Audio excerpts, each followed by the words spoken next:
A few decades ago, government began employing a technique to battle drug traffickers and other highly profitable criminal activities. It's called asset forfeiture. Asset forfeiture is successful at reducing the financial incentives of criminals.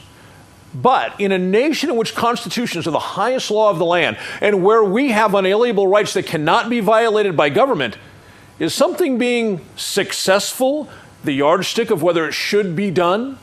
The government could certainly arrest far more people if we simply did away with the requirement of probable cause in order to get a warrant or make an arrest. Yet I've never heard anyone suggest we do away with the requirement of probable cause. The government could certainly prosecute more people if we did away with the Fifth Amendment, yet I've never heard anybody say we should do so. The government could take guns away from all Americans if we just did away with the Second Amendment. The point being, there are boundaries we should never want the government to cross, because if those boundaries are crossed, our rights are violated. The fact that crossing those boundaries and violating our rights provides greater efficacy for the government is, or at least should be, completely irrelevant. Asset forfeiture is perhaps the most glaring example of our rights being violated in order to forward the government's agenda. Asset forfeiture is the means by which government seizes private property without a warrant, without accusing anyone of committing a crime, and in fact, without anyone being convicted of committing a crime. There are several constitutional problems with asset forfeiture. I will focus on only two in this presentation.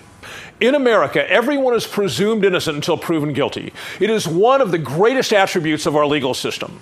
In a criminal case, it is the jury of our fellow citizens who determines if we are guilty or innocent. However, because asset forfeiture proceeds as a civil action, not a criminal case, in order to get property back, the property owner must prove his innocence rather than the government proving his guilt.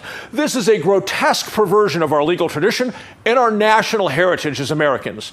And of course, anyone who follows asset forfeiture cases knows it isn't just applied against criminals. It is also applied against completely law-abiding citizens whenever the agency believes it can get away with it. The second problem with asset forfeiture is the conflict of interest created when the agency who seizes the property, usually a law enforcement agency, is the recipient of the proceeds of selling the property. How can the public see law enforcement as having any integrity when they directly profit from the property they just stole? And the fact that politicians have fashioned a legal way to steal doesn't make it any less theft. Accordingly, as Sheriff of Nye County, I will not permit any asset forfeiture by the Sheriff's Department. I support criminals having to forfeit all ill-gotten gains from their criminal activities, but that forfeiture should be as a result of being convicted of a crime by a jury of their peers, and not until then. That's the way it will be as long as I am the Sheriff of Nye County. Thank you for your support.